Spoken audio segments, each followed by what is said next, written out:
तो हेलो बच्चों, आज हम लोग डिस्कस करने जा रहे हैं सॉल्यूशन चैप्टर क्लास 12 का वेरी फर्स्ट चैप्टर, जिसमें हम लोग बात करेंगे सॉल्यूशन के बारे में, है ना। अलग अलग टाइप के सॉल्यूशन, वेपर प्रेशर, है ना। वेपर प्रेशर के बारे में बात करेंगे, कंसंट्रेशन टर्म्स के बारे में बात करेंगे, freezing point, melting point, boiling point, है ना। अलग अलग qualitative properties, normal qualitative properties के बारे में हम लोग इस चैप्टर में डिस्कस करने वाले हैं। तो बेसिकली सॉल्यूशन, सबसे पहले सॉल्यूशन चैप्टर का नाम है, तो सॉल्यूशन का मतलब होता क्या है?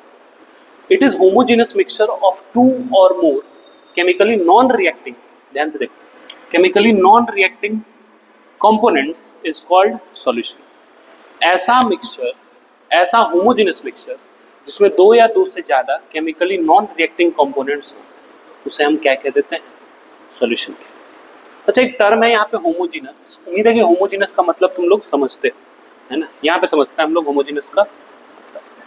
जैसे मान लो एक कंटेनर है, इसमें सॉल्वेंट,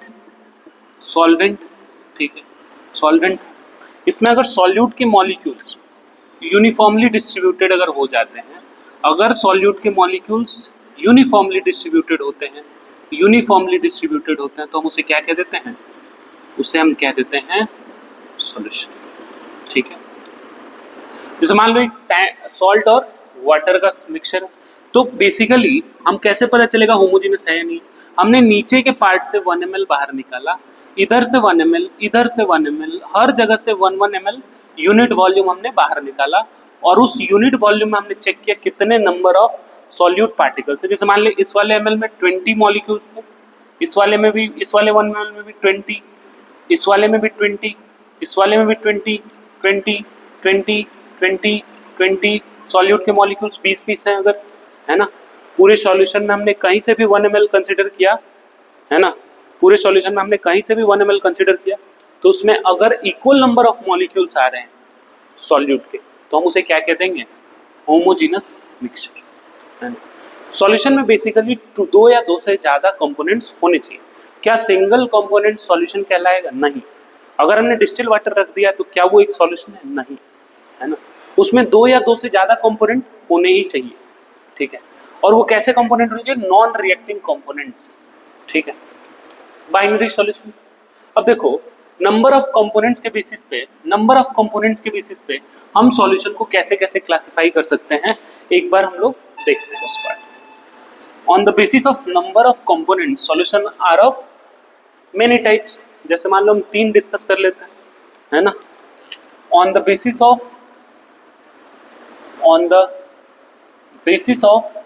number of components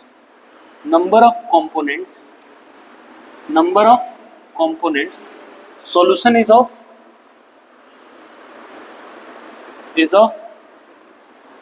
देखते हैं। पहला हम मान लेते हैं बाइनरी सॉल्यूशन। पूरा चैप्टर में मैक्सिमम बार हम लोग बहुत, मतलब जब भी डिस्कशन करेंगे बाइनरी सॉल्यूशन के बारे में डिस्कस करेंगे। Ternary solution,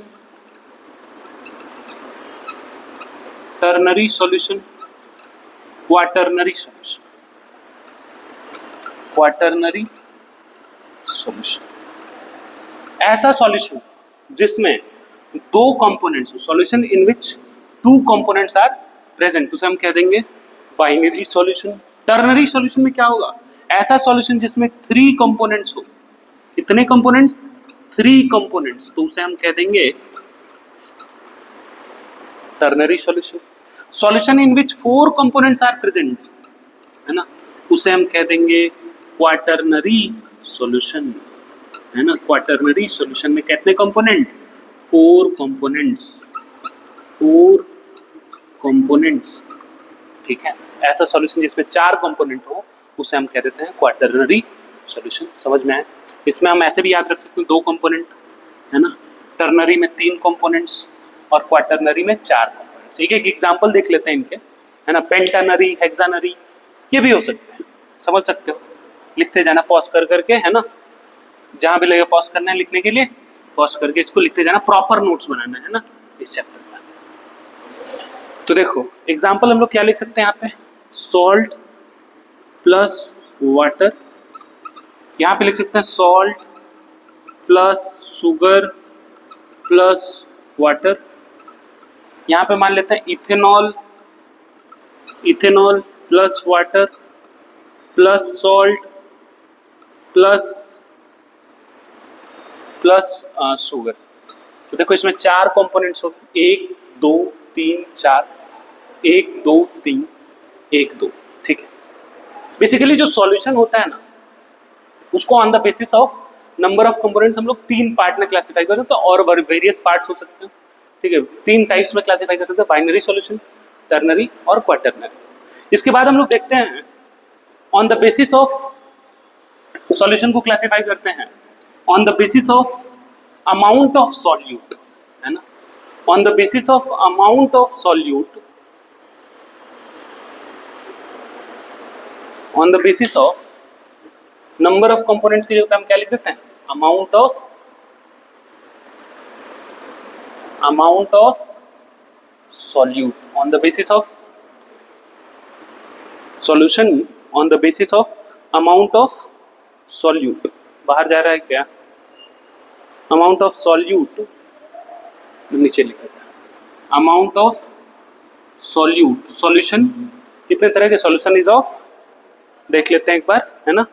solution is of, देखो एक हो जाएगा डाइल्यूट सॉल्यूशन, डाइल्यूट सॉल्यूशन, एक हो जाएगा हमारा सैचुरेटेड सॉल्यूशन, और एक हो जाएगा super saturated, super saturated solution.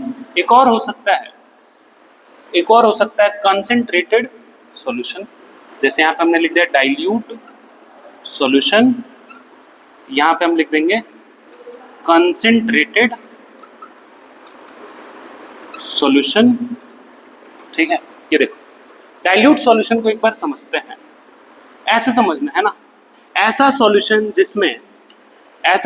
जिसमें सॉल्वेंट का अमाउंट ज़्यादा हो, है ना, सॉल्वेंट का अमाउंट ज़्यादा हो, बहुत ज़्यादा हो एज कंपेयर टू सॉल्यूट, है ना।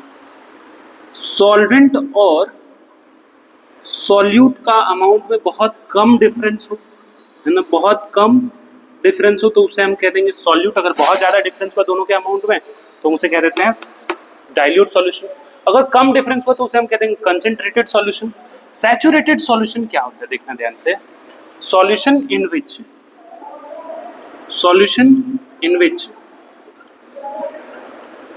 No further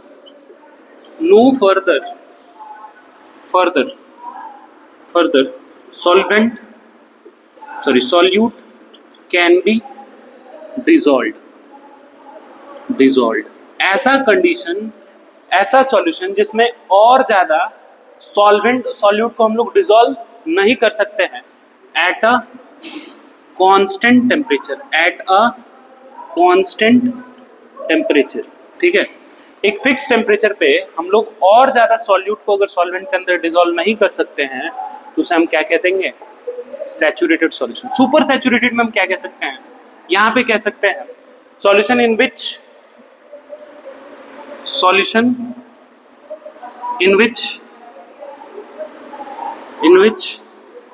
solute is dissolved in a saturated solution, in a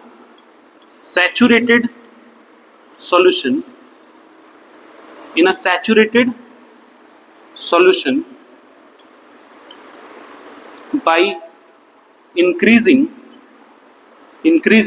temperature. ध्यान से सुनना है ना, कहीं कहीं पे शॉर्ट में लिख रहे हैं, जैसे INCR लिख दे इंक्रीजिंग, है ना, समझना है इसको, ठीक है। तो अगर मान लो जैसे चीनी और पानी का घोल, उसमें तुमने चीनी मिलाते जा रहे हो, एक टाइम ऐसा आया जब हमने देखा कि उसमें चीनी डिसॉल्व होना बंद हो, जब उसमें चीनी डिसॉल्व होना क्या हो गया, बंद हो गया, तो उसे उस कंडीशन को हमने क्या कह दिया, सैचुरेटेड सॉल्यूशन। उस टाइम को हमने कह दिया सैचुरेटेड सॉल्यूशन, जब चीनी उसमें डिसॉल्व होना बंद हो गया, मतलब solution in which no further solute can be dissolved at a constant temperature, उसे हम कह देंगे सैचुरेटेड सॉल्यूशन, ठीक है। Super saturated solution, solution in which solute is dissolved in a saturated solution by increasing temperature. हमने temperature को बढ़ा दिया। सैचुरेटेड में क्या था, टेम्परेचर कांस्टेंट था, है ना। सुपर सैचुरेटेड में हमने टेम्परेचर बढ़ाया तो सॉल्यूट का जो सॉल्युबिलिटी था, सॉल्युबिलिटी है ना, डिसॉल्व होने के प्रॉपर्टी को हम लोग क्या कहते हैं, सॉल्युबिलिटी, वो बढ़ गया due to increase of temperature, due to increase of temperature. Clear है? यहां तक लिखो, पॉज करो, लिखो, ठीक है।